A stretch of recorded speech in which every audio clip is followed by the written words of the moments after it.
Well, good evening. I'm Councillor Phil Gilchrist and I'm Chair of the Constitution and Standards Committee. I have a number of housekeeping matters to take members of the committee through, so I hope the public will bear with us for a few moments. I'd like to remind all members and attendees to turn off their cameras and microphones until asked to speak. Now, our webcasting officer has been testing our equipment already, but I'm going to ask if our sound is working. How are things in order, please? Oh, thank you very much. I hope that it stays like that all evening. Now, the Director of Law and Governance is required to take a roll call of the members present. So if you'd like to commence that, please. Thank you, Mr. McCourt. Thank you, Chair. Members, I will call out your name. If you wouldn't mind turning your camera on first and then speaking so it picks up and allows the public to both see and hear your presence. So, Councillor Cooke. Good evening, President. Thank you. Thank you. Councillor Cox. Present. Councillor Paul Hayes. Present. Councillor Steve Hayes.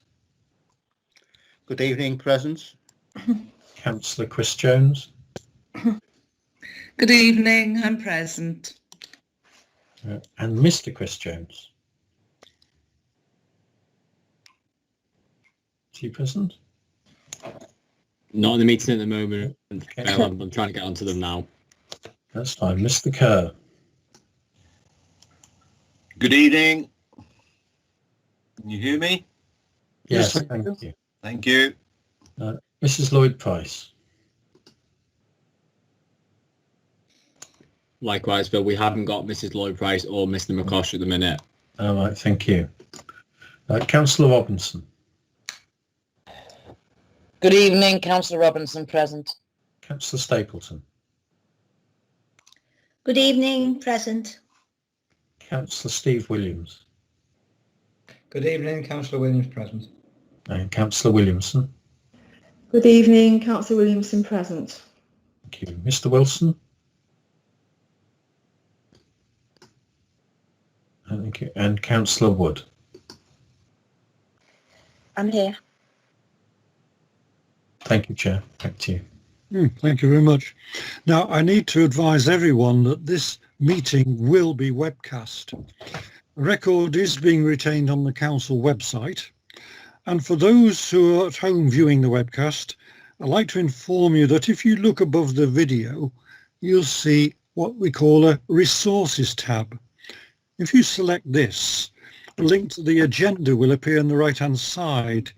And this will allow you to open the agenda in PDF form and follow the discussion and debate. So I hope you enjoy our proceedings. Now, I have a further note for members of the committee and to inform our viewers. I'd like to also remind the committee and inform those watching via the webcast that I have agreed for an urgent item to be added to the agenda. This is to allow the committee to consider a request from a councillor for a dispensation. This will be considered at the end of the agenda. So I hope that you follow our proceedings and find out what we are doing on behalf of the public of Wirral. I'm going to check on the apologies for absence. I have been notified that Professor Jones is unable to be with us and sent his apologies. Are there any other apologies, please?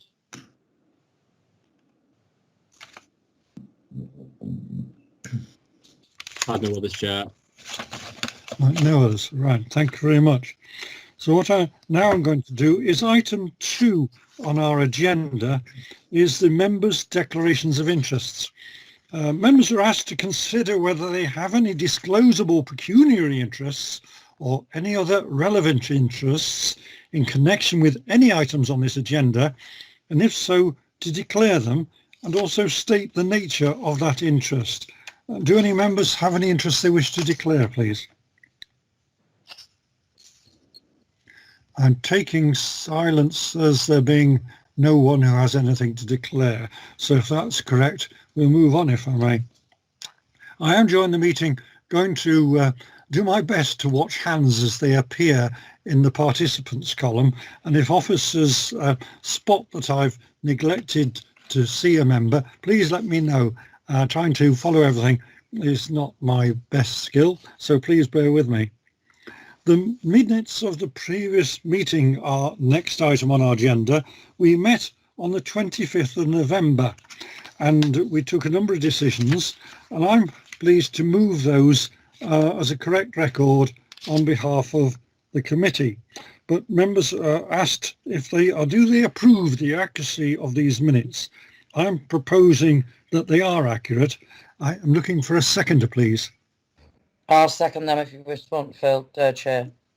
Thank you very much. That's Councillor Jean Robinson. Members quite content with our actions on that? Yeah, thanks very much. Now, agenda item 4 is the issue of public and member questions. And as far as I know, we have had none. I have been not notified of any in the relevant timescales. I'll just ask officers to confirm that still remains the case. We have no questions. Yes, Mr. McCourt. Yes, I can confirm that, Chair. Right. In that case, we're able to move on. Agenda item 5 is entitled the Local Government Association Model Councillor Code of Conduct. And whilst quite a lengthy document, I'm going to ask Mr. McCourt to present the report, and Vicky Shaw is present if any members have any further questions or further information they want to receive. So when Mr. McCourt's presented, I'll then take any member questions or comments. Thank you, Mr. McCourt. Thank you, Chair. Members will recall that the Committee for Standards in Public Life a year or so ago now made a number of recommendations both to local government, individual committees and to central government. One of the key amongst those recommendations was that the Local Government Association should take the lead and refresh the Model Members Code of Conduct, as this had become, there were a number of versions up and down the country of varying quality. The LGA did this. Members will recall last August a series of webinars and contacts for members on the website to make known their comments on a draft code. This was done, and I'm pleased to say the Local Government Association listened to a number of those comments, and what you have before you is their output, which was published just before Christmas. There are still a number of issues with it. It is, of course, extremely generic, so covers comments about parish councils and so forth, and also has a number of areas that require further clarification because their meaning isn't as clear as it might be and needs to be applied. In that respect, the LGA has recognised this and now commissioned the same firm to put together a guidance document. Now, this guidance document won't be out until April. They have approached ourselves as a council and also the others in the city region to join with me to feed through comments on that guidance so that we can use some of our experience to improve that. And alongside this, those conversations have been continuing across the city region to enable us, as far as is possible, to have a standard code of conduct, so particularly so that those members who are members of our combined authorities will come together and not have a disparate set of codes, but there is one standard for all of the meetings that you might need to go to as a councillor. Now, what that means is we won't be in a position to put before you a draft fit for recommendation to full council this side of the pre-election period. So what we've asked within this report is to note the work that's going on, to endorse our joint working both with the LGA and with the city region, and in case something can be got together in good time to have a member working group, both to be able to make recommendations directly to council or back to this committee if time allows, but also to enable us to select some members to join together across the city region if such a meeting is necessary. Chair. Right. Well, thank you very much. That's covered the issues. I wonder if any members have got questions or comments, please. I'll throw it open to members to see what you'd like to follow up. Are there any members with points they'd wish to raise? I've seen no hands at the moment. So for clarification, Mr. McCourt, the guidance is coming out, we believe, in April. Yes. It would be wise, you're saying, to establish this working group. And at the moment, we're not at the stage of being able to do any full review. The document talks about an annual light touch health check. That's what the LGA describe. So as things stand, if we are content to set up a working group, then happily take advice on the size of that in order to include all the council members groups that we have. We did discuss the appropriate size, and what would be your view on that, Mr. McCourt? Chair, the way that the committee's approached these things in the past is to have one member from each of the groups come together to be that voice. So that will be a group of 5, one from each group, and names to be forwarded to me from the various group leaders. Right. Thank you very much. So, are there any other members with questions on this item or comments? I've seen no hands. Councillor Robinson, Chair. Oh, thank you. She must have dropped off the end of my screen of list. Thank you for keeping an eye out. Councillor Robinson, please. Hi. Thanks for that, Phil. I just wondered, obviously, if, for example, because obviously Liverpool City region, because obviously it's quite a task probably to get all the different authorities together to be able to do this. If, for example, obviously there's a timeline and one of the areas couldn't sort of get a working group or whatever, get it through there, will we then just obviously adopt separately, obviously, a code, obviously, within Wirral? Or would we have to wait then, obviously, until obviously all the Liverpool City region have all met and obviously be able to do X, Y, and Z to obviously achieve the new model code? No, I'm with you. You may, if I may, Chair, this council clearly wouldn't want to wait forever to adopt a code, certainly with the elections looming and the desire to train all members at once and not to enable new members to join with a clear and understandable code. We wouldn't want to wait forever. So there will be a point where we come to you to advise whether or not there's been an agreement. And yes, there's always the chance that one council or more says, actually, no, we're going to go our own way and do our own thing. And if that's the case, we'll report that to you. Okay, thank you. Thank you. So as things stand, members, we've got a recommendation which is part 1 in 3 parts, noting and endorsing the publication of the Code of Conduct, commissioning that the LGA has done on the guidance and agreeing to working together across the city region. But the key element also is part 2, which is to establish the member working group, and 5 has been suggested with 1 from each party, in order to review the council's current code of conduct and make any recommendations for revision to council. So are members content to approve those recommendations? Shall I take that by assent? Do all members assent to those recommendations, content with them? Yes, We have a second. Yeah. A seconder, please. I'm happy to second Steve Hayes. Right. Thank you, Councillor Hayes. Thank you for Mr. Court for reminding me sometimes. Trod ahead too quickly. So we will do that, and we will get the names to you as soon as practical from the group leaderships, Mr. McCourt. Thank you for help with that. Now, we have to move on, and I'm looking for the next item, because I put that piece of paper down, so you bear with me a minute too. The whistleblowing policy. Now, and we have an officer who's going to take us through that. The whistleblowing policy was last looked at in great detail a number of years ago, and work on it was done and ready to be brought to our attention. But of course, the the last year has been very difficult for all concerned. So item 6 is the whistleblowing policy. And again, we're seeking your advice and report, Mr. McCourt. Chair, when you came to draft the new constitution last year, it was hoping that the new whistleblowing policy will be ready to go in. It didn't quite make it and make it into the committees last year, so it was being prepared a year or so ago. It is a matter of updating the council's existing whistleblowing policy and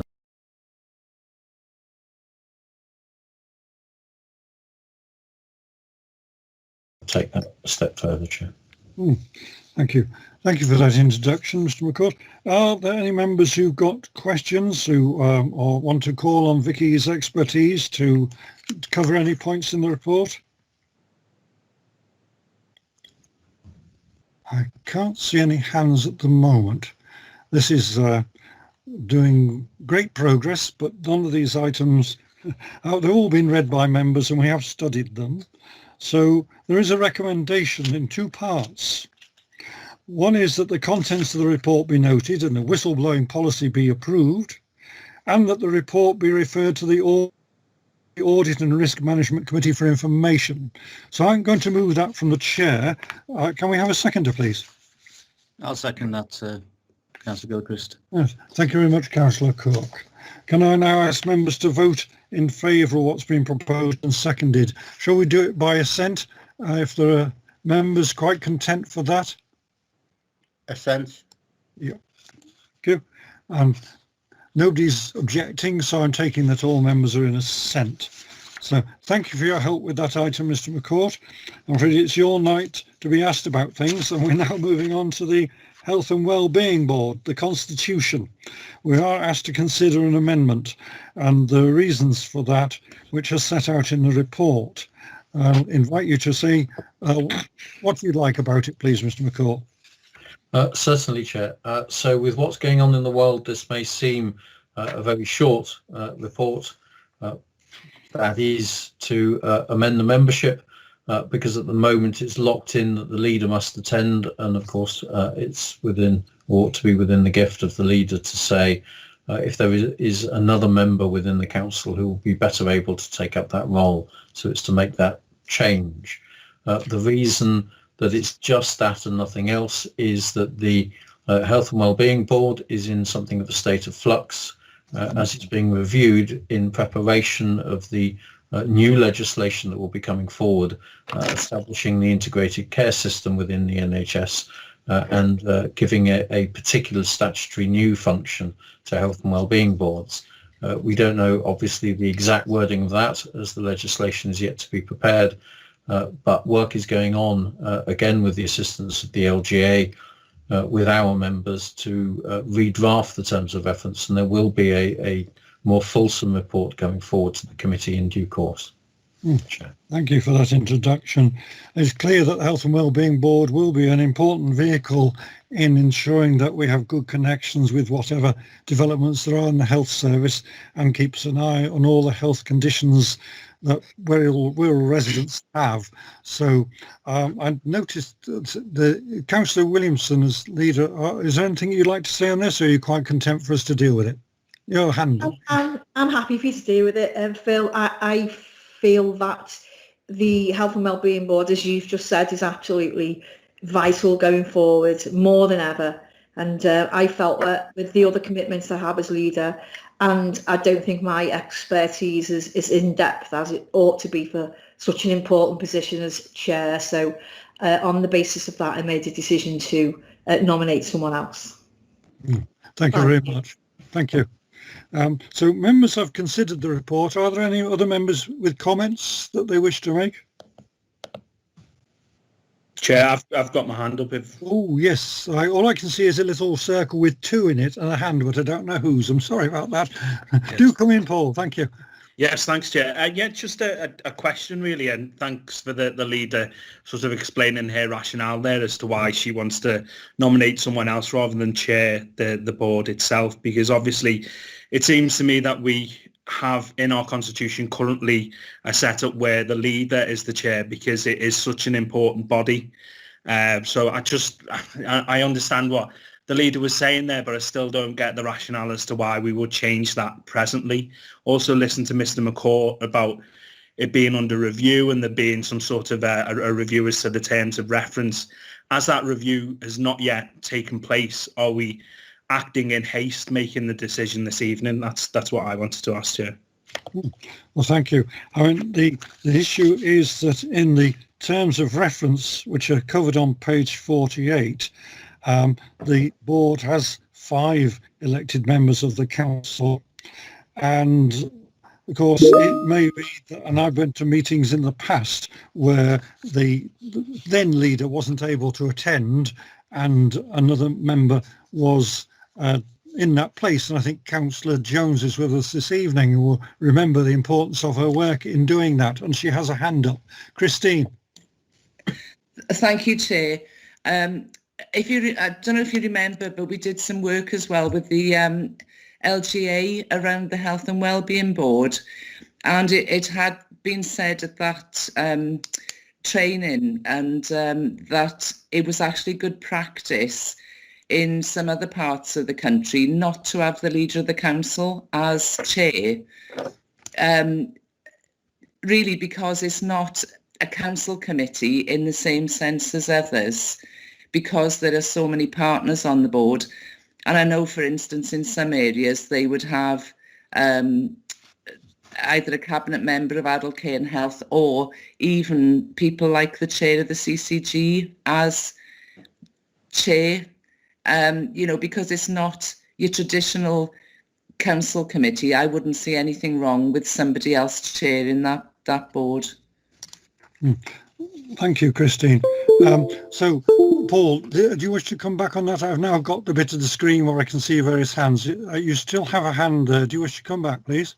Yes, thanks, Chair. Councillor Jones makes a really good point, and obviously it's not a committee I've served on, and I defer to her past experience on it. But given that other local authorities and indeed the LGA say it may well be good practice for even a non-councillor to chair the committee, should we not then leave it up to the committee to elect its own chair rather than us imposing either the leader or indeed her nominee? I'll take views on members on that. My view is an issue of continuity, I think.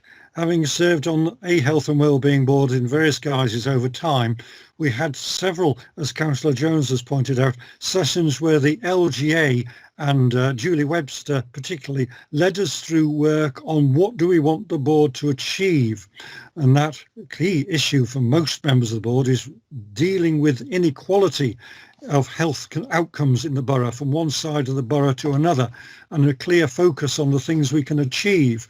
Now, in terms of having someone in place who's going to follow it all the way through, either someone who's elected by the board out of its entire body could do that, but there is a case, I think, and I'm wearing a different hat now as a member of Adult Health and Care and a spokesperson there, that it would be desirable to have a member who's familiar with the changes that are taking place in the system locally and regionally.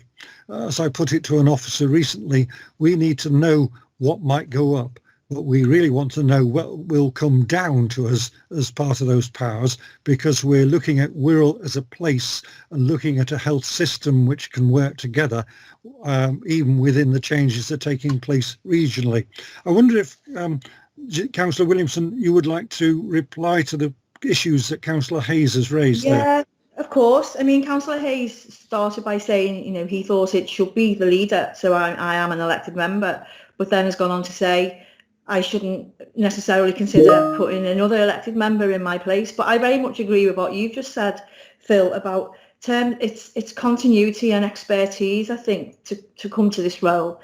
And I do believe that I consulted with the LGA before I made the decision that I would nominate someone in my place. And I believe that that's the right thing to do, because I do think that when you chair a board of such importance as health and wellbeing, you should bring along, for me, I thought the person chairing that should bring along a wealth of knowledge and expertise rather than just be plonked there to chair something. And I don't believe I had that enough of that to do the job properly. And for me, this is about doing things and doing them well. And in this case, after consulting with the LGA, I believe that I found a different choice to chair that, who would bring something to the table, which I believe I may not have been able to. So that's why I did it in consultation with the LGA.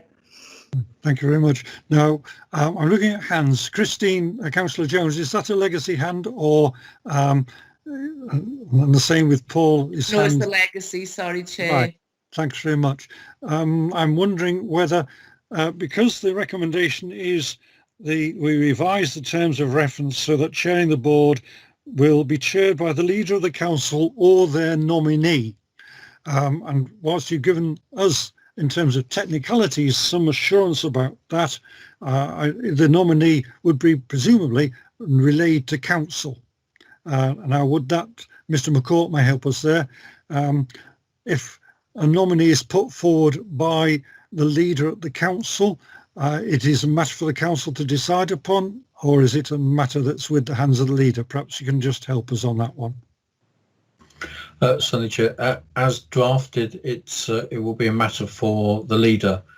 You'll note that within the existing membership for other political groups, it is the leader of that political group or nominee. So the implication coming from within their political group.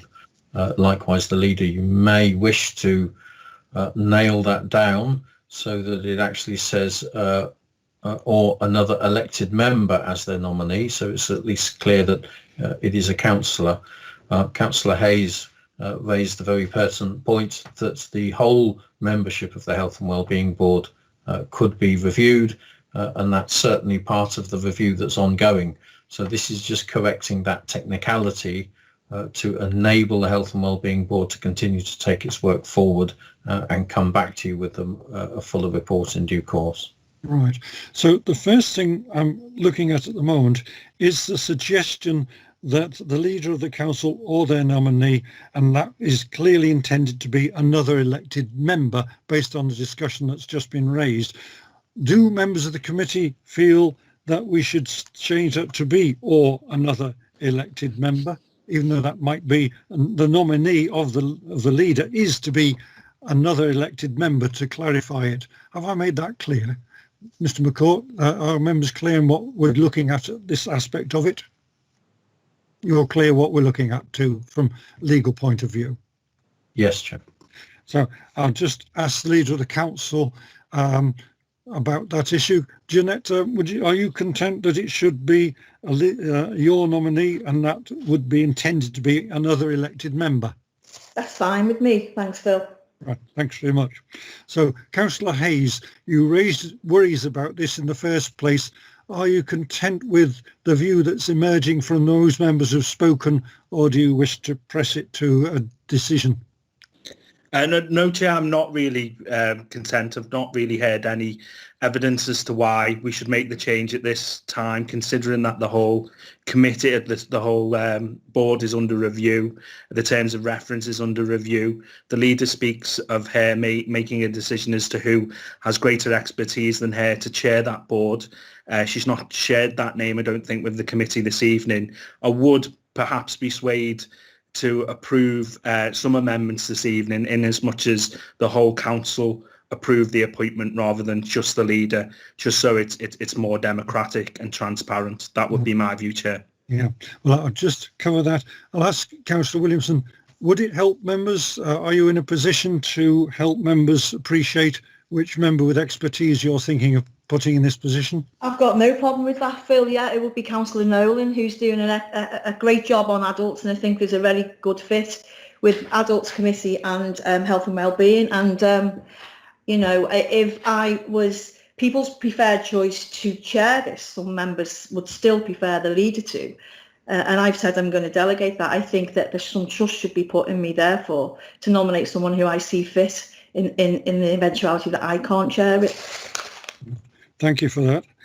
I'll just say, as I see it at the moment, the system across the region is in change. The Health and Wellbeing Board is changing its nature, and that you've identified clearly an issue with workload and the need for continuity.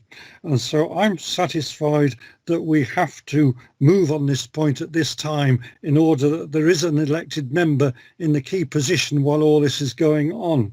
So having heard the debate, I would just want to look at the recommendation 2.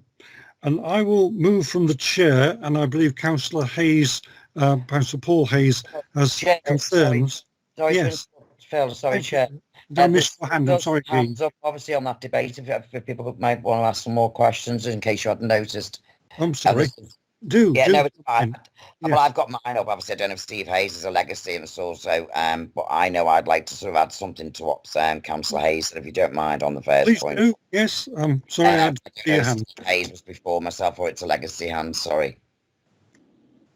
Is it all right for me? No, it's not. It's not a legacy hand. But basically, what I was going to say is really, I'm just now going to echo what Janette just said, actually, because I do feel that as a leader of the council, that it should be within her sort of a remit to be able to nominate and preferably a member, because I think it's such an important position in terms of what it's.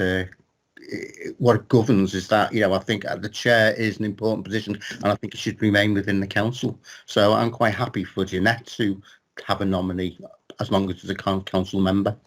Right. Thank you very much. Councillor Robinson, did you have a point you wish to continue Yes, to make? Yes, certainly. It was just in reply to Councillor Hayes, because obviously he said about the leaders. However, as Mr McCord just said before, all of the parties, it's down to the leader of those parties to obviously all their nominee. So it's no different to the leaders. So if we were going to change that, I would suggest that it would have to be changed for all of the parties, not just obviously for Councillor Williamson as a leader. Otherwise, we're going to have a sort of different system, I would just say. Right. Thank you. Thank you. Right. So if you may, I'm going back to the recommendation, and I'm going to make sure that space is left for Councillor Paul Hayes to move an amendment as he sees fit. I'm moving from the chair that we recommend to the council that in respect to the Health and Wellbeing Board terms of reference, as detailed in Part 3B, Section 16.4 of the Constitution, the chairing of the board should be revised to read, the board will be chaired by the leader of the council or another elected member nominated. I hope that's clear. And if members are clear on that, Councillor Paul Hayes, you wish to move an amendment? No, Chair, I don't wish to move an amendment. I think I've spoken in terms of what my view is. Just if we go ahead with the vote, I think that would be preferable for the committee. We're going to have a vote for. I moved that from the chair, and I'm double checking on a seconder, please. I'll be happy to second that, Phil. I think the Councillor Robinson was just in first. So, Mr McCord, we're in order now. We have a proposal. We've moved and seconded. Yes, yeah. I was just about to say, my belief was that Councillor Hayes had already seconded that. Right. Before you clarified it, but just for the accuracy of the minutes. Yes. I'll just check because I was probably talking at the moment the voices came in. So, Councillor Robinson, are you content that Councillor Steve Hayes should be a seconder? Oh, yeah, that's fine. That's fine. Yeah, that's fine. Thank you very much. So it's proposed by me from the chair, seconded by Councillor Steve Hayes, as I read out earlier, which is clear to everyone, and we're having a vote on for or against that. Mr McCourt, how do you wish to carry that out? So, Chair, as I call a member's name, if I can ask them to say for, against, or abstain, please. Right. Sorry, can I just call out because my hand has been up? Just Oh, I'm sorry. Yes, right. Thank you. Yeah. Sorry. All it is. Can we be absolutely clear in the way you stated the motion, Phil? When you say or an appointee, is that implicit that the leader of the council would, nominee would nominate the replacement? Because the way it's worded, the way you worded it, that could be open to the printed version says or their nominee. Or their nominee. Or their nominee. Right. Okay. I think I tried to make clear that nominee is expected to be an elected member. Yeah, and nominated by the leader of the council. I just wasn't entirely clear about that. So, okay. I'm sorry if I misread what I was No, trying no, to say. probably didn't. It's probably me mishearing it. Okay, No, thank no, you. Mr. McCall, you're So quite just to clear what we're clarify, doing. Chair, yes, this Yeah. is a vote in respect of changing it so that it would then read the board will be chaired by the leader of the council or another elected member as their nominee. Yes. Thank you very much for sorting that out, Mr. McCourt. Thank you. So members are clear on what the vote is on. And Mr. McCourt, you're going to ask members what they wish to do. Yes. Councillor Cooke. Yes, I'm in favour of that. Thank you. Okay. Councillor Cox. Against. Gilchrist. For. Paul Hayes. Against. Steve Hayes. For. Councillor Jones. For. Councillor Robinson. For. Councillor Stapleton.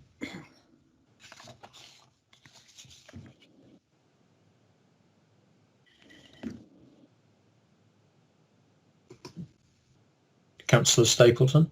For. Thank you. Councillor Williams. Against. Councillor Williamson. For. And Councillor Wood. For. Thank you, members. Thank you very much. Can you give us the result of that, please, Mr. McCourt? Yes, that's carried, Chair. 8 votes for and 3 against.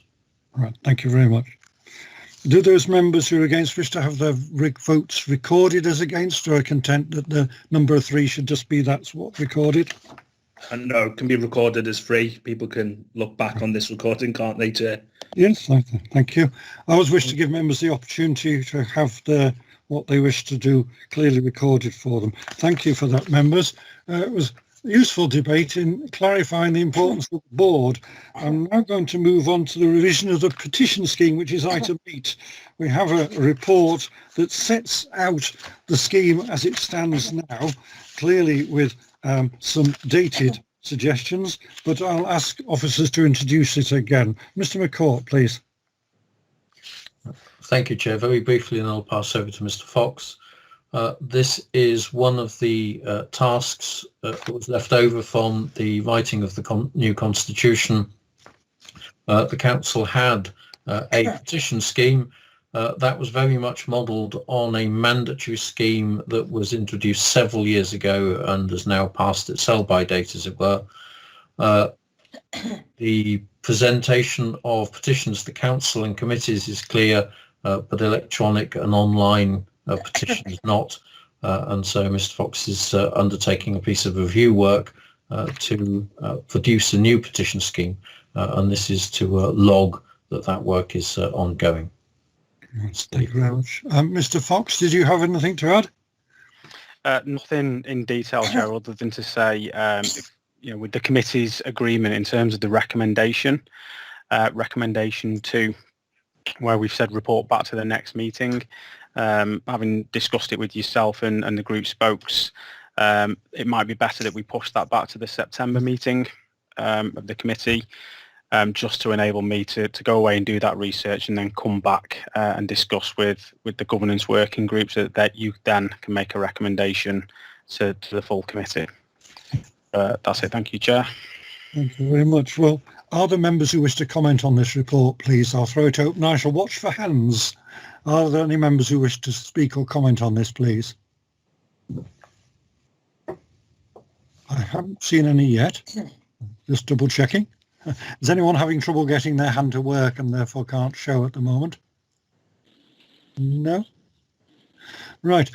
And based on me not seeing any hands or comments from members, the recommendation is that a detailed review be undertaken of the existing petition scheme and reported back to the later meeting. And it is being suggested that work can be done in time for our meeting in September, I think it is. So is that agreed by members, please? Can I do that by assent? Thank you. Yes. Seconder, Chair. Oh, I'm sorry. Yes. Rushing ahead here. Who would like to second before I forget these niceties, these legal things I've got to do? Thank you, Mr. McCourt. Yes. Is there Councillor a Wood second, here, I'll please? second. Yes, Councillor that's Wood, good. I'll second. Thank you very much. That's Councillor Gillian Wood. So it's proposed by me from the chair and seconded by Councillor Gillian Wood. Our members agree with that, voting in favour. Can we do it by assent, please? Yep. Yes. So we have agreed that we'll have that detailed report on how it works and it'll come to us later in the year. Now we're moving on to item 9, which is the Member Support Steering Group. And again, Mr. McCourt is going to tell us the history of this and how there were 2 groups and how things might be worked in future. And again, we'll be looking at setting up nominations to a steering group. So, Mr. McCourt. Very briefly, Chair, at various points over the last number of years, there's been 2 working groups of members to assist us. The development group has ebbed and flowed and got involved in remuneration and so forth. And as we went into moving from paperless into the equipment that you've got now, then we had a development, an equipment steering group. Actually, these days it's all about how we support the members. And so there's a proposal that you create one steering group from across the council to assist members in their roles. And I'll hand over to Mr. Fox. Thank you. Do you wish to add anything, Mr. Fox? Only to say, Chair, that we are proposing that we hold a meeting in mid-March. We're keen to get members' views on, particularly on the new member induction work that we've been undertaking recently. So that's ready for, obviously, implementation after the local election, but we've got a long list of issues that we want to consult that group on. You've mentioned ICT being an obvious one, and capturing furthermore the learning that we've had from this past year as we've done remote meetings, but also to consult with members on the longer term member learning development programme. So not new member induction, but that programme for all members. And finally, you will recall that the member portal launched in December. And this is the group that I see as myself and other officers reporting into and having oversight of the members portal. So lots to come and report to members with. Hopefully calling that first meeting in mid-March, and then with the agreement of that group, my intention then is to hopefully meet with you quarterly throughout the year. Thank you, Chair. Thank you for outlining that. I'm going to ask you if there are any members with questions or comments on it. Clearly the issue of meeting in March and making sure that we have something in place to help those who are newly elected in the forthcoming elections and make sure they have proper induction. That's clearly key as we try to encourage people to join the council and make it really a satisfying public work. Are there any members who've got comments? I'm not seeing any hands. Oh yes, Councillor Chris Cooke, please. Oh yes, if I understand it correctly, the minimum number of members on a working group for this would be 1 from each group. But can I suggest that if possible we have, I'm not saying as many members as possible, but given what a broad range of interests this will have, because it's combining what was essentially the responsibilities of 2 previous committees, that it shouldn't be the absolute minimum, but perhaps 6 or something like that. That's all I'd like to have people think about at this stage. Yeah. The paper does talk about having 7 members, 2 Labour, 2 Conservative, 1 Liberal Democrat, 1 Green and 1 Independent. Did you pick that point up, Chris, from the recommendation? Yes, that's right. Yeah, I would agree with that. I mean, 7, perfectly good number as far as I'm concerned. Yeah. Thanks very much. Are there any other members with comments, please? I've not seen any hands. So on this occasion, I'm remembering to move this from the chair, which I'm now doing, and seeking a seconder for what's before us. That is establishing the member support working group, having the membership as set out in part 2 with 7 members and requesting that we have a meeting of the steering group in March. So I'm moving the recommendations as fully set out in the paper from the chair and having a seconder, please. Seconded, Chair. Right. Thank you very much. Thank you. Steve, your picture's popped up. Was that just, you didn't have a comment, you just popped up? No, I was for seconding. Oh, thank you. Thank you. That's because members of the public should see who's doing things. Thank you. So that's been moved and seconded. Can I take the committee's view on this, please? Shall we vote for that by assent? Can I ask members to assent, please? Assent. Assent? Yeah. Yep. Yep. So that's widespread assent. Thank you very much. Now, the calendar. We're moving on to item 10. A number of us have looked at this calendar. We're asked to consider and comment on it and recommend that calendar be approved. But a number of points have been raised about the calendar, partly over the ability to fit budget work in, also to consider more carefully the date of annual council, and a number of things were looked at, such as the workload of the committees and their frequency. I think members have noted with some relief that August is being kept clear and the run up to Christmas looks clear, but you know, anything can happen around here. But there were some comments made that were forwarded to officers yesterday, and I wonder if officers would like to comment on those, or members would like to come in with their particular views. Mr. McCourt, perhaps those things that members raised yesterday could be rehearsed as they're already lodged in our minds. Yeah, I'll defer to Mr. Fox on this one, Chair. Thank you very much. No problem. Thank you, Chair. The issues discussed yesterday pertain to, as you said, the annual council meeting.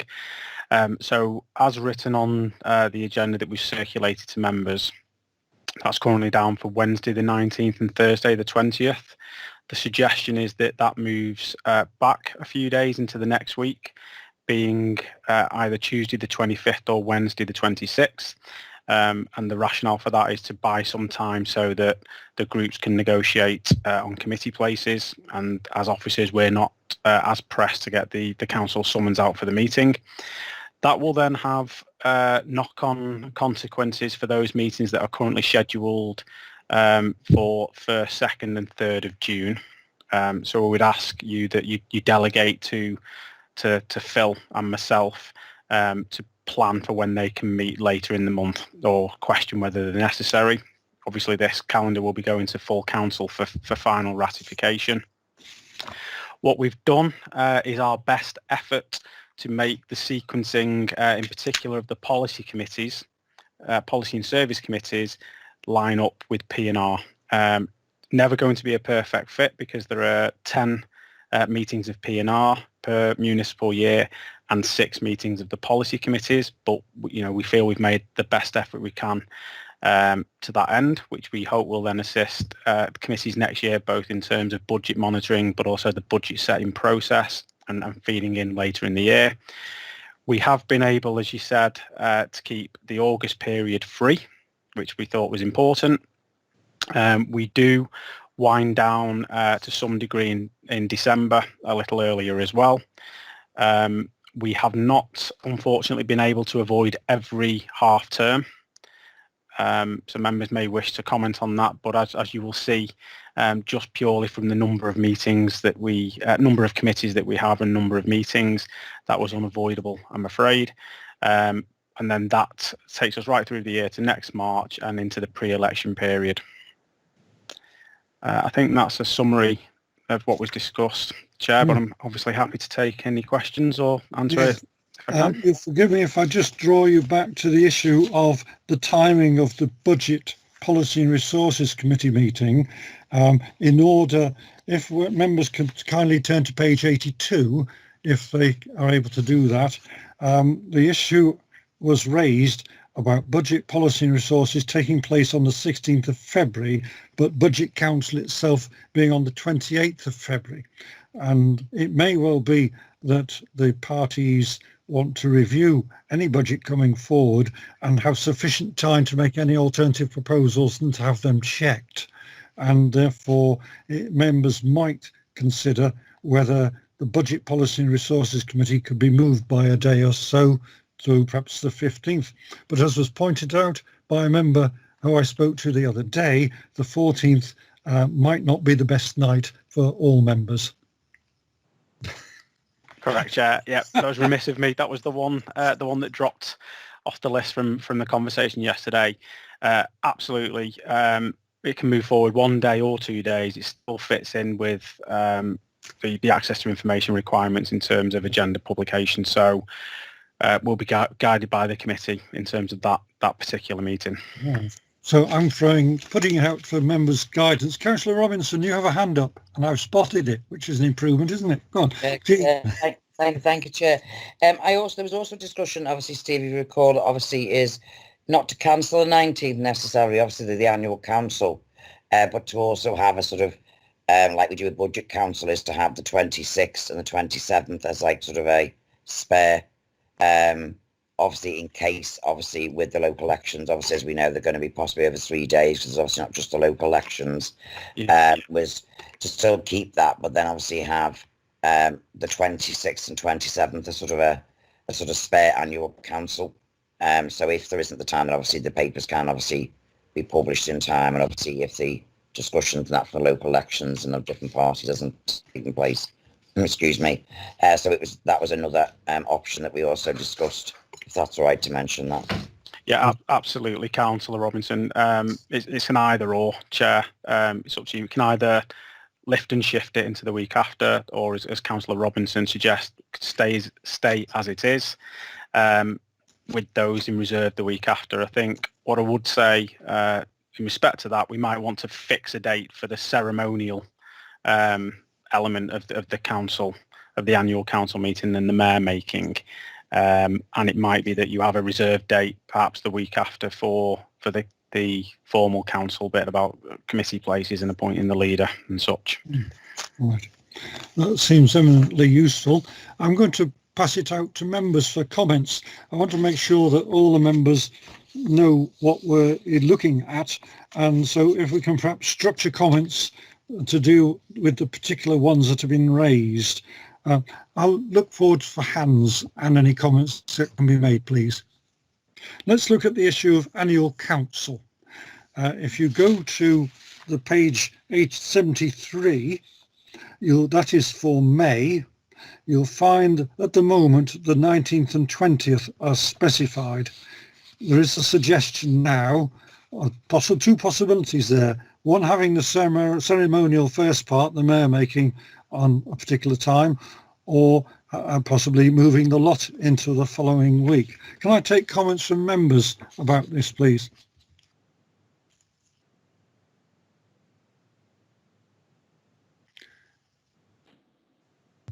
I'm just making sure members know what we're talking about and have time to reflect upon it. Christine, yes, please. Councillor Jones. Thank you, Phil. It seems quite sensible to move part 2 into the following week. It's something that used to happen anyway. And it's only recently, in the last couple of years, that they've been one day after the other. So it would make sense to have that bit of breathing space, really. But I think it would be good to have the actual ceremonial, if you like, the mayor making part 1. Right, thank you very much. I'm very conscious that it's important to get a mayor in place because hopefully in a world that recovers from COVID, the mayor will have duties to undertake, and having the mayor making and the mayor in place would be reasonable, I think, on one date. I'm conscious that there are other members that might wish to speak on this. This is, I'm throwing it open to see what members think and try to work in as collegiate way as possible. Are there any other members who want to comment on that particular matter, please?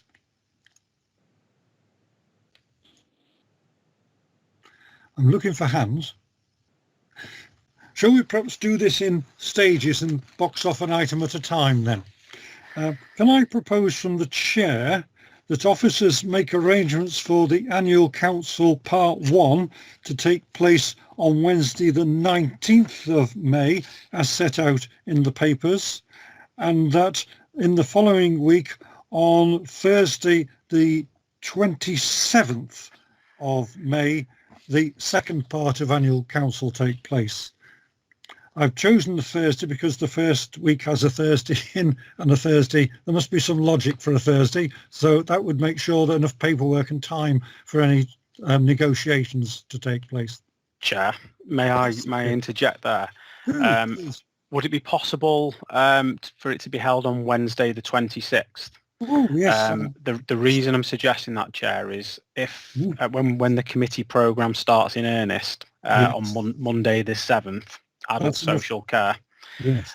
The agenda for that committee would actually have to be published on Thursday the 27th to take into account the bank holiday on Monday the 31st. Yes, right. I'm entirely with you. I understand the point you're making, and I didn't really pay attention to that practicality.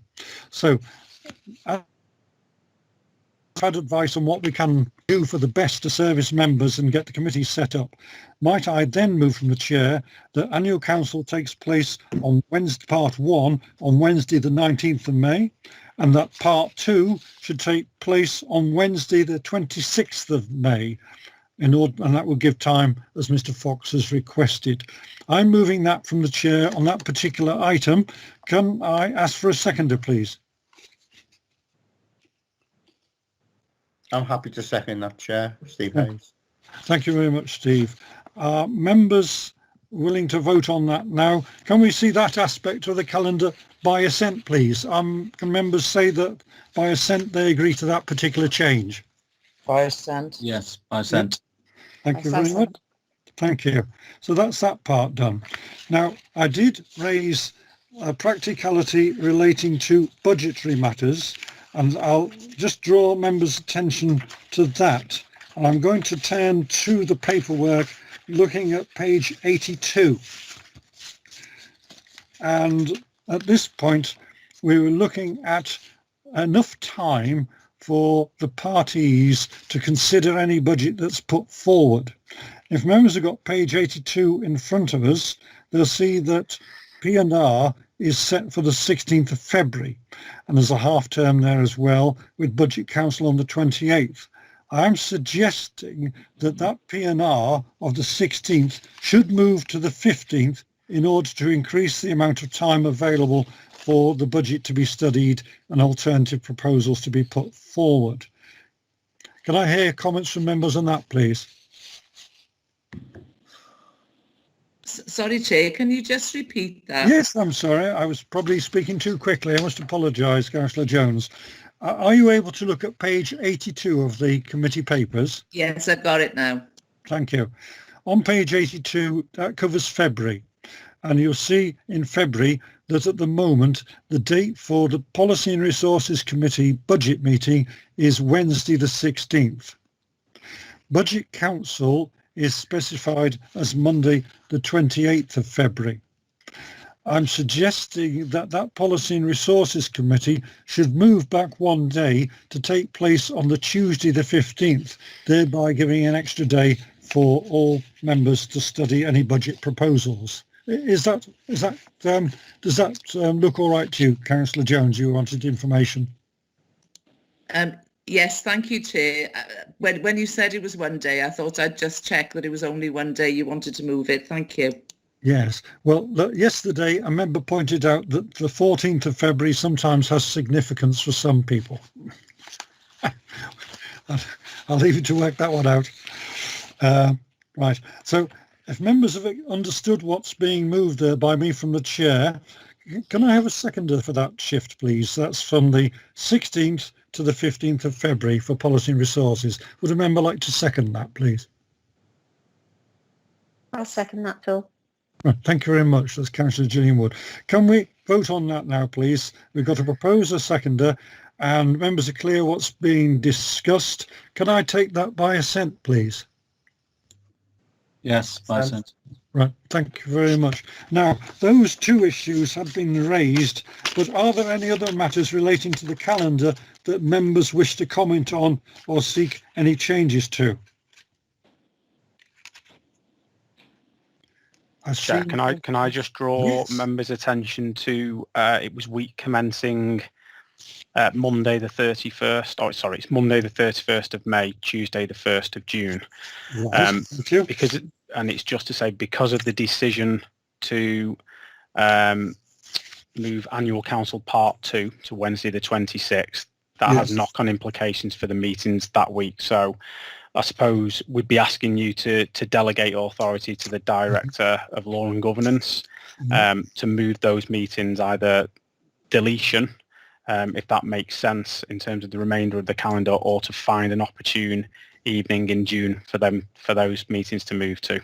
There are some free nights, Thursday the 10th and Wednesday the 23rd. So we'd ask for delegated authority to go and work on that before we come back to full council. And all that would be reported to council for them to decide on the calendar, yes. Absolutely. Members content with that change as well? It's been suggested to us and members appreciate what it's about. So I've not seen any further hands. So on this matter, then, the recommendation is that the calendar of meetings for 2021-22 municipal year be approved subject to the changes that the committee has determined this evening, and for the additional delegation to be given to officers and all these matters be reported back to council. I'll move that from the chair. Is there a seconder, please? I'll second it, Phil. Right. Thank you, Councillor Williamson. Can we take that by assent, please? Assent? Yeah. Assent. Thank you. So members are content that item 10 has now been disposed of, so the calendar is on its merry way for the future. Now, number 11 is the issue of remote meetings.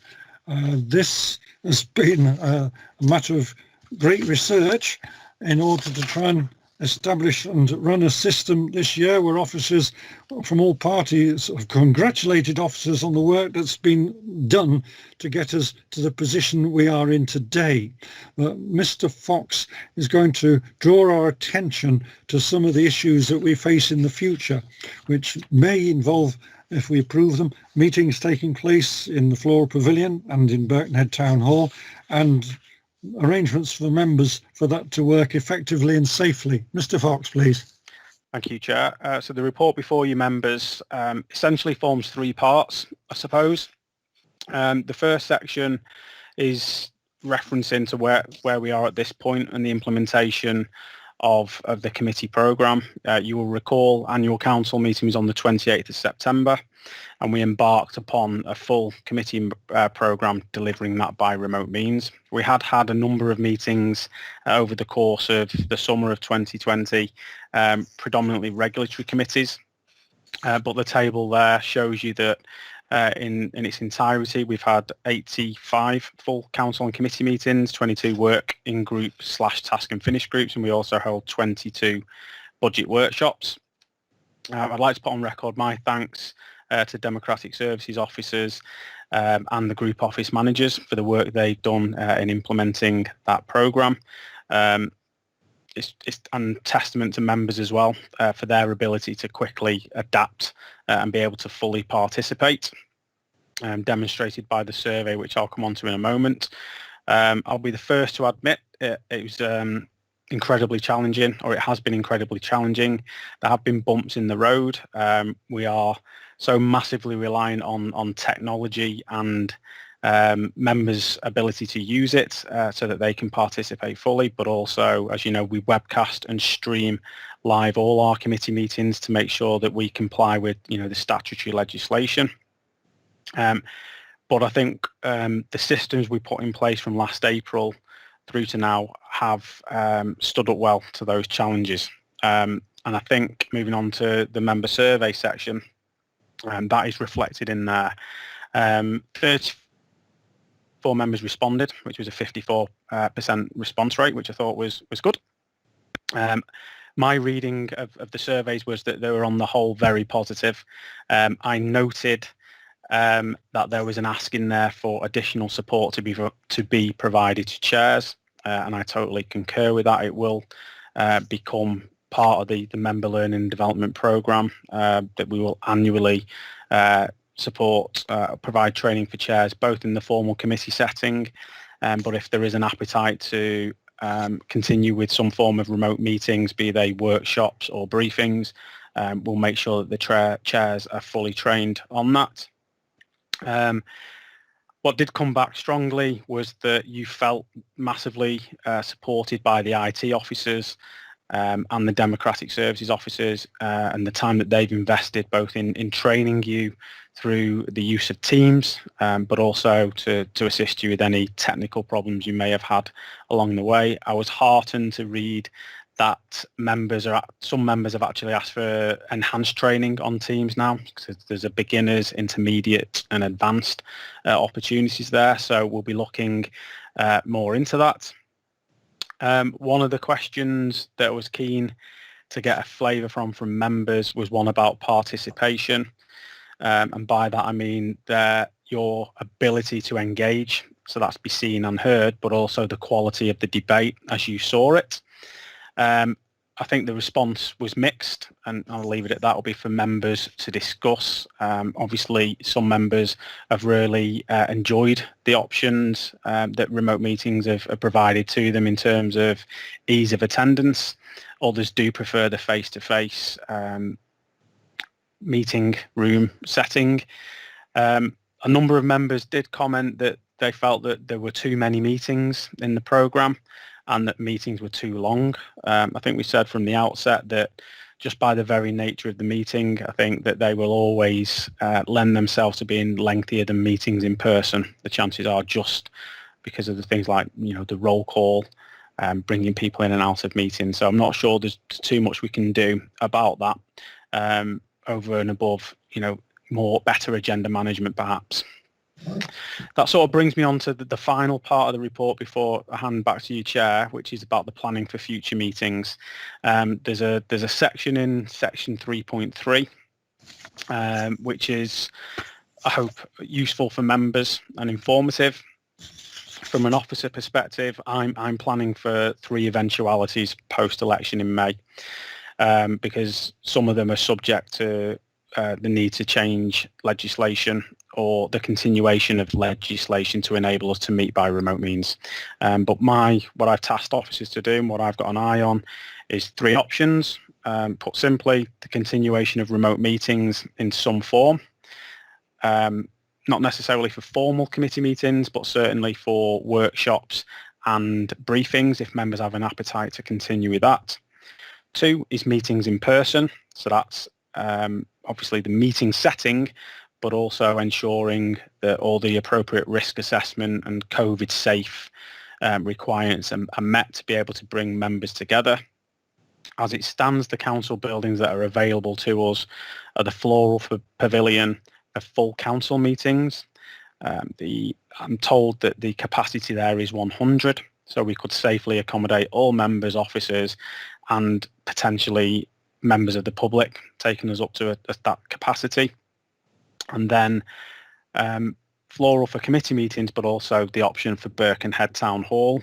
We've got a site visit there in the next couple of weeks to do a recce, but that is a building that's already open now. The registrar service are operating out of there. It is COVID safe. But the meeting rooms there can accommodate up to 30 people. The largest committee we've got at the moment is Policy and Resources Committee, which is 17 plus officers and a few members of the public, so we could run meetings out of there.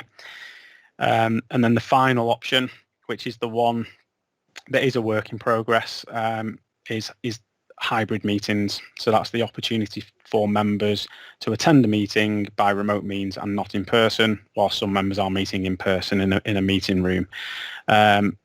That work is ongoing, as I said. There's regular conversations between democratic services officers and colleagues in IT, and Pete Moulton, the head of IT. The assurance I've had from Pete and the team is that there shouldn't be any issues in running hybrid meetings should the opportunity arise. I think that's all I've got to say. Thank you, Chair. Well, thank you very much. Because members may wish to look at section 3.3 and go through that carefully to make sure we all appreciate the issues around this. And for my part, I found that having briefings and workshops remotely has worked. But workshops is a bit more difficult than briefings, but certainly my feeling is that where those have taken place and members have found them useful, and it has been a saving in terms of time and travel, I would find that briefings are easy, probably very easily arranged through Teams and such means. Workshops are more difficult for members because of the nature of the business that's been consulted upon, and the amount of toing and froing to get a real picture of what might be budget options or whatever. Other workshops, depending on the content, work quite well, where officers are able to present things. So there seems to be different levels of workshop that members might be interested in. We were asking members, made some inquiries yesterday of officers to understand fully the issues around Birkenhead Town Hall and the Floral and the issue of COVID safety. So I'm going to ask members for their comments now, please. Who would like to comment? Jean, I can see your hands there. Please do come in. Thank you, Phil. Could I just obviously ask Mr. McCourt, well, firstly, thanks, Steve, obviously, on behalf of the thanks, Steve, obviously, for all the IT and the support that has been going on. I think, really has been good, actually, to be fair, from the different departments. But then if I could also ask Mr. McCourt, 5.2 and 5.3 of the report, which mentions the legislation, obviously, which is about to come to an end. And also the fact is, obviously, as it says, obviously, it should be noted that the regulations make provision only in relation to the local authority meeting required to be held before the 7th of May 2021. So I just wondered, obviously, if Mr. McCourt has an update from the government, whether they're going to extend legislation and what's going to happen, because, as we've said before, if something hasn't come into place, then councils have to meet, don't they, with the legislation that's in place, obviously, once the Coronavirus Act, obviously, finishes, if you may. Thank you. Thank you. Sorry. Thank you, Councillor Robinson. Chair, there's three things to highlight, really. Number one is that everyone is keen for remote meeting in some form or another to continue. The last official statement of government was in a call with all local authorities when the Secretary of State stated that the government was very much in favour of continuing with remote meetings, felt it was a success, and as some of you will have, or a number of you will have seen from social media posts, has highlighted events at councils up and down the country that may not have otherwise have ever been seen beyond a small select few. However, the problem the government has is that the time between now and May is very tight. The regulations that we use in England come from the Coronavirus Act. That has a sunset clause and comes to a dead end. So the only way, in government's view, is for this to be extended is to have parliamentary time and primary legislation. And the last official statement was there simply isn't enough time for that. Now, behind the scenes, conversations have been taking place about whether or not these regulations might be made under existing legislation, which means it will be secondary and quite quick to happen. And my professional colleagues are so confident in this that they're actually bringing an action before the courts to get a declaration to give the Secretary of State and Parliamentary Council confidence to be able to make those regulations. So everyone's pulling in the same direction, and we will wait and see. The other point to make is that what this last year has made us do is look to remote meetings to see how we can make them work, and at the same time take some learning from Wales and Scotland, who before all of this actually did have legislation allowing for some remote meetings to take place, and very much hybrid meetings. So, for example, some members could join a meeting, but only if at least 1/3 of all members were in the room. So that was there for Wales, and in Scotland a different regime, and certainly the Highland Council gave us some great pointers as to how they managed to get hybrid meetings and other such events up and running, because they had to cover such huge distances that it was only really practical for them to be able to hold remote meetings. And that's something that's been very much picked up by rural councils and counties in England in lobbying government. So watch this space. Thank you, Mr. McCourt. I've seen that Councillor Steve Williams has a hand up. On the issue of hybrid meetings, I am anxious if there are members who have pre-existing medical conditions, that they might have some anxieties about resuming in public, and hybrid meetings might allow for that, but we'll perhaps explore that. Councillor Williams. Steve, your hand's up, please. Yes, thanks, Chair. Yeah, thanks for the report. I'm slightly disappointed. I know you said you thought 50% was a good, but the fact that only 34 councillors answered it, I'm slightly disappointed with that, to be honest, because I think it has been a big thing. It's what's kept us going. I feel on the whole it's been generally successful. We've had good meetings. The hybrid, I have tried on a few school governors meetings, and it didn't work so well, mainly for the people who were at home on the meeting.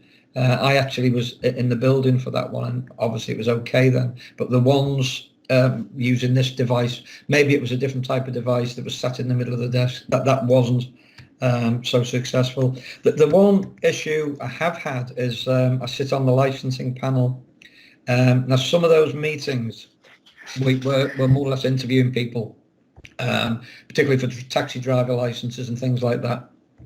That is where we did find, not seeing the person and speaking face to face, we did seem to lose quite a bit there. And in particular, they didn't have to have a camera, so some people that were just on the end of a telephone, and it's very difficult to make decisions without seeing the person. But apart from that, I think it's been well received. Can I come back, Chair? Yes, do. Thank please. you. Thank you. Sorry, that's really, in terms of the your comment on the hybrid, that's really helpful. I've not seen this hybrid solution yet. That's sort of coming up in the next couple of weeks for me. But one of the things, once I have seen it, will be that level of testing, certainly over May. So that's good to know. In terms of the public engagement on a hybrid meeting setting, obviously there is the opportunity there. It's something for the committee and members to discuss in greater detail, I suppose, Chair and members. But if there's the opportunity for members to join remotely, then naturally there's an opportunity for the public to join remotely as well. But I think that's a decision, it's up for further discussion, I should say. That's Councillor Williams. Thank you. And if I may, Chair, yes, please. Just on the back of Councillor Williams' comment, I think there will be a number of situations where it's an advantage and disadvantage. I certainly agree with Councillor Williams that a quasi-judicial setting, as the courts have found, body language is so important in those kind of matters. At the other extreme, albeit that it's set different legislation, the running of school appeals last year got a great round of applause, as it were, from parents who didn't have to turf up to the town hall. It was much easier to access, much easier to be able to appeal a school place without the minimal disruption to their day. I think that was appreciated by everybody involved, and we're also lobbying to certainly to continue with that legislation. Thank you. So if licensing, for example, were to meet in person with members, at this stage it does appear safe and practicable to hold such meetings in Birkenhead Town Hall at some point when we're satisfied it would be safe. Yes, Chair. So members of the public registering births, for example, have been meeting in Birkenhead Town Hall. Prior to the recent lockdown, there were tribunals also being held in Birkenhead Town Hall as well, which was meetings in person. So I'm confident that those quasi-judicial committees can be facilitated in that building. So I really want to just work this through. As officers, you've clearly made the point that you're still doing some assessment work in terms of the electronics and what needs to be done to run meetings safely so that there are sufficient microphones and members don't fall over cables and the rest of it. Correct. Yeah. So if push comes to shove and the powers weren't renewed, we would be thrust into having meetings in the way that's described, and you would get all your skates on and everything put in place. Correct, Chair. Yeah, I mean, it's after Budget Council next week. For me, there's two key priorities. One is the election, which has come as no surprise to you, and then equally as important is this preparatory work for members to be able to meet post-election. And so, as rising from that, at which point would you be able to say to members, right, we're able to go down this road and return to meeting in person? If, for example, I'm just raising this, that the government were not satisfied that the case numbers had dropped sufficiently, and whatever might happen with COVID, we would still, if there wasn't the legislation in place to have remote meetings, need to move to public meetings with sufficient ventilation and safety for the public to meet with us safely. Yeah, I'm confident I can say to yourself and the committee that we will be able to deliver the committee programme safely post-election, members meeting in person. As I said, the two venues available really to us at the moment are the Floral and Birkenhead Town Hall. Site visits have already been undertaken at the Floral, and lots of testing was done at the back end of last year pre-lockdown, both in terms of the acoustics, but also our ability to webcast those meetings. It predates me really, but I'm aware that meetings have been held and webcast out of Birkenhead Town Hall in the past, so it will be picking up that system there again. We have a mobile kit that we can webcast out of, and it'll just be refreshing the risk assessments with the asset management team to make sure that we can manage members into the building and members of the public safely by socially distanced means. So a further query, this then becomes an administrative decision for officers, or will you be consulting with the party leaders to say this is the point we're now able to return to meetings in public? What's the exact process should that be possible? Yes, Chair, my plan is to report into group leaders over the next 6 weeks, give or take. I plan to report in on planning for the elections, which is in itself this year is different to previous years, which we don't need to go into that now, but also there'll be a two-pronged report. One will be on elections and the other will be on the planning for the meetings post-election, or post-annual council, I should say. Thank you very much. I think I can't see hands, but I'll move this from the chair and see what members feel. This committee places on record its thanks to all officers involved in the work undertaken to enable the council and committee meetings to operate throughout this difficult time, and looks forward to an updated report on the situation being presented to party leaders as events unfold. Is that a sufficiently fair formula to sum up the views that we've heard and had expressed tonight? If I move that from the chair, have I a seconder, please? Seconded. Thank you, Councillor Williams. Members quite clear on what we've just heard seconded, proposed and seconded. Can I ask for members to agree with that by assent then, please? Agree. Assent, agreed. Right. Thank you very much. Right, that has dealt with the remote meetings update. Item 12 was an item that I framed and asked to be put on the agenda. We have been operating the new constitution, albeit in these strange times, since it came in last autumn. The target date was set during September, and we were able to get going after that thanks to the extraordinary efforts of officers who enabled us to work remotely, but also all those who helped us through the recent budget process. But of course, underpinning that has been the Constitution, and Councillor Tony Cox is an expert on the Constitution, having helped pilot the new Constitution through with Chris Cooke, Jill Wood and myself and other members. We spent many happy hours working through it, and I think during this next year we need to see how it's working in practice. Part of the issue is, of course, understanding parts of the Constitution which sometimes trip us all up, because we haven't remembered every single word, especially not over a couple hundred pages. But clearly the standing orders and other parts of the Constitution are the ones we refer to most frequently. So on this item, I've suggested if there are members that draw attention to issues that can be considered as part of a review of the Constitution at an appropriate stage during the next municipal year. Now, members might wish to flag particular issues for consideration now. They may wish to go back to their groups and ensure that this is fed in to whoever the members and committee members are of this committee next municipal year. But I'm inviting members to make any comments now to give some issues for us to think about. I'm happy to hear from members, please. Councillor Cooke, Chris. Yes, I hope this is the appropriate moment to raise this. It's just the issue of members presenting petitions. We had an incident recently where a member ran out of time. He needed more than a minute. The minute allowed by the Constitution to present a petition seemed, unduly short.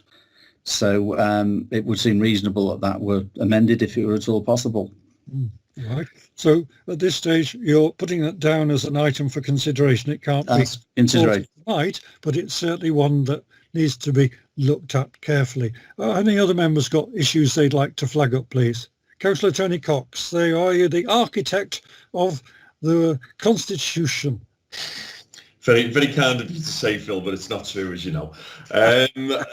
Yeah, just a very quick one. This is with regards to the transparency issues, which is one of the things that actually led us to voting in the current system anyway in the first instance. But one of the things that has reared its head is, how can I put it? An over usage of working groups to try to do what I would suggest needs to be done in public at actual committee meeting level, and it's just a reminder to all members. And there's people from the working group from last year who were on our working groups and also on the committee, but they are there and they do serve a purpose, and it's a good opportunity for people to talk off the record or for people to air different suggestions and directions that they'd like to see things go in.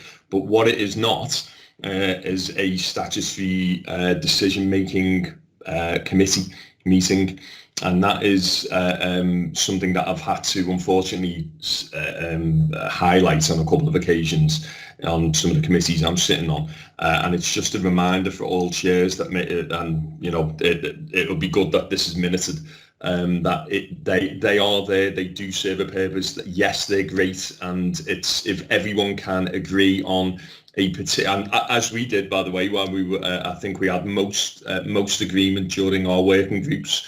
It's probably not as easy to have agreement on working groups on some of the other policy areas, shall we say, in policy committees. So therefore, it's just a reminder to chairs not to try to, and I don't want to use the word force things through that sentence, really, because that would be slightly overzealous of me, but yes. just a reminder that it is there for a certain purpose and everything is to be debated in public. That was the whole point of the exercise and how we ended up on the committee system in the first instance. So just that comment. Thanks, Phil. Thank you very much. I'm sure officers will be able to distill that for a note on what has transpired.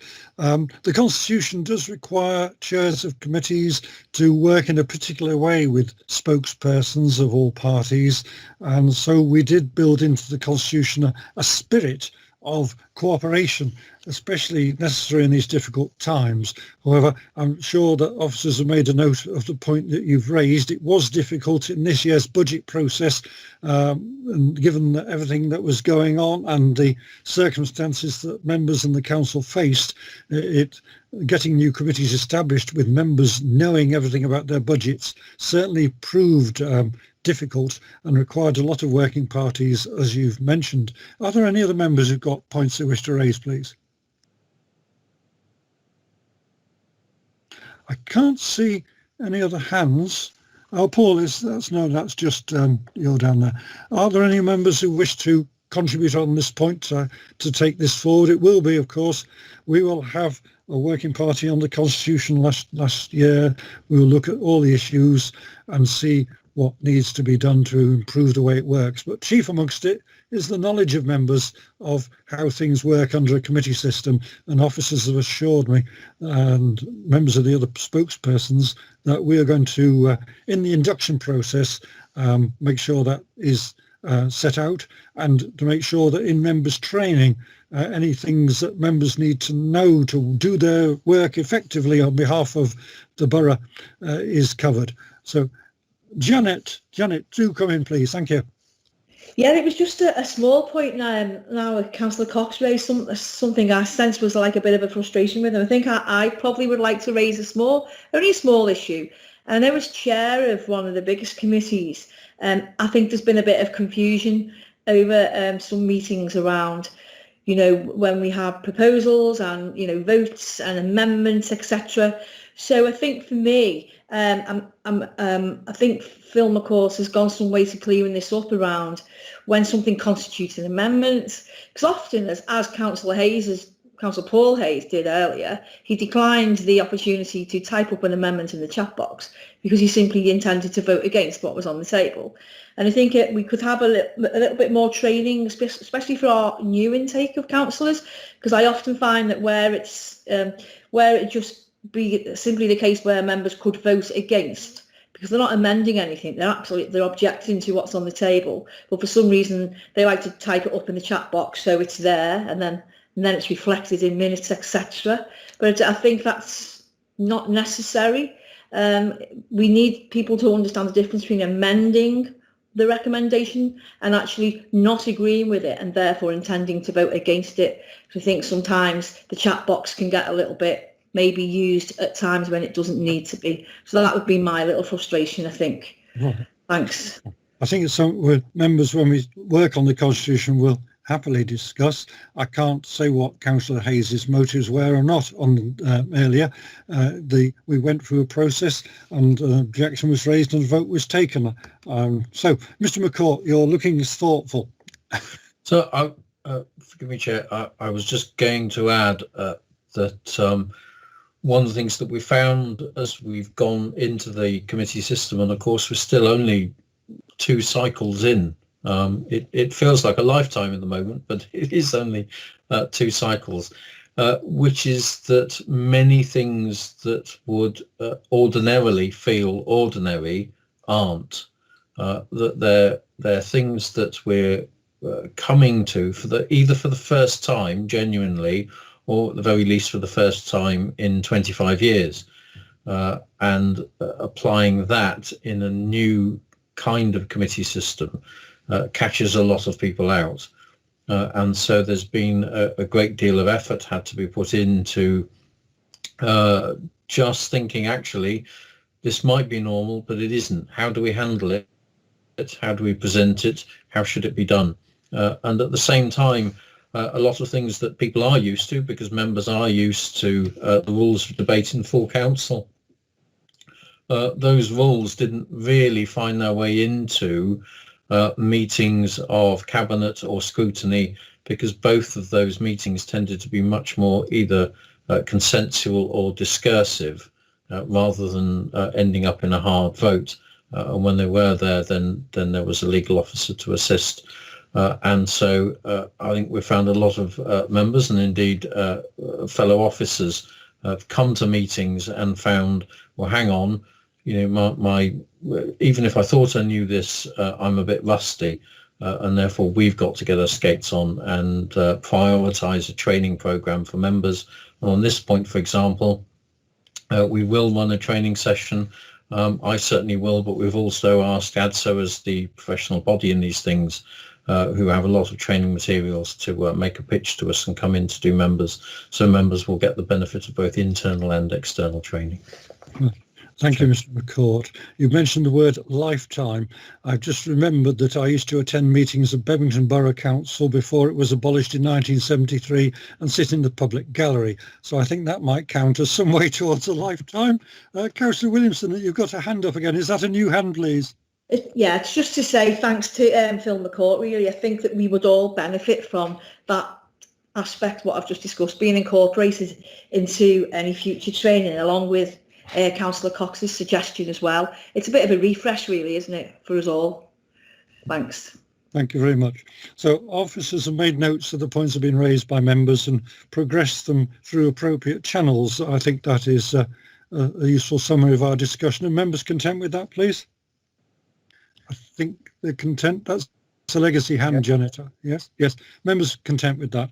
Now, we have an item 13. I agreed to take this as an item of urgent business. This relates to a matter affecting members attending Budget Council, and I'm going to ask an officer to introduce it.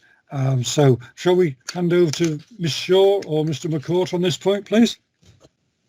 Thank you, Ms Vicky. Yes, Chair. Councillor Steve Fowkes has submitted a written request for a dispensation to enable him to remain in the room and participate in the debate and vote at Council on Monday the 1st of March in relation to the budget proposals.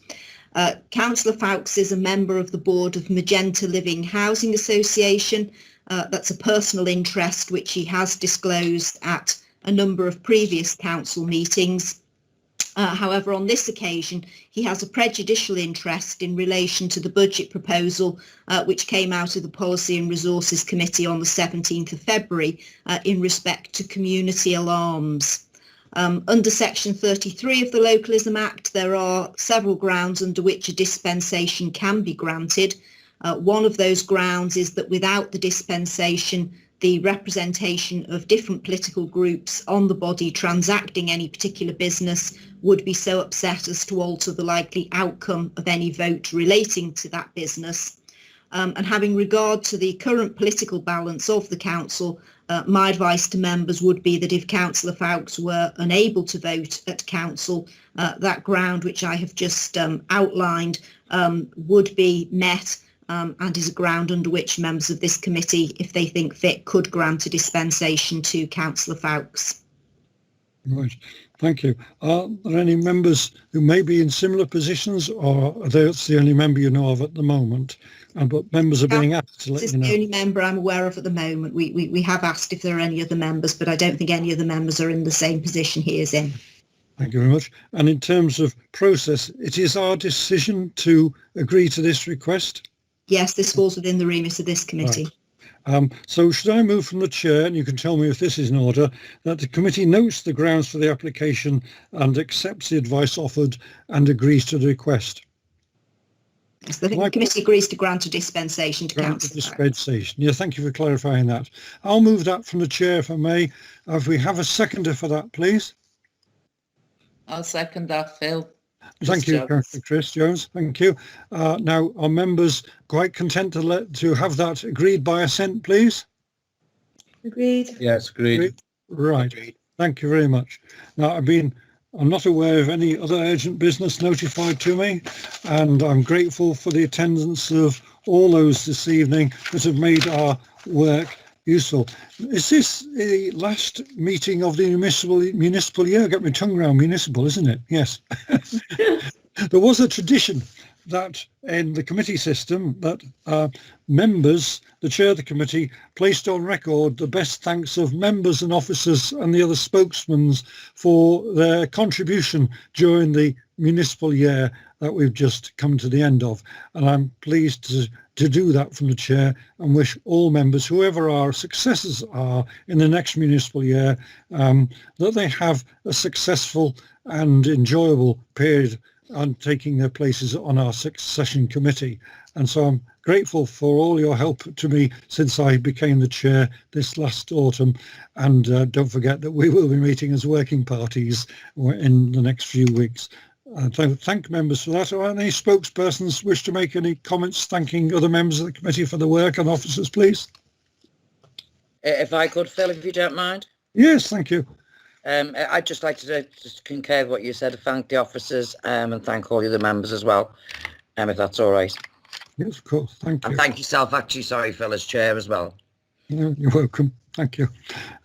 So, no other comments on... Phil, I'd like to just add my thanks to you personally and also to all the officers. They've worked incredibly hard since the start of our new committee system, and they've worked hard to make it a success, as have members as well. So, but thank you for your chairing of this. Thank you, Councillor Williamson. And Councillor Chris Cooke, your hand is up, please. Yeah, I'd just like to concur with what everyone else has said, and thank you particularly as well, Phil, for chairing this committee so well and guiding us all through it. Thank you. And the officers as well, of course. Thanks. Thank you. Well, and this is the end of our meeting, and I'm very grateful for your help this evening. If those officers remind me to get things seconded every now and again. There we are. Thank you. Well, you're all at home anyway, so in the past we'd have wished you a safe journey home. All I can do is hope that you remain well and able to serve your constituents over the coming months, whatever that may bring. Thank you very much. Thank you. Good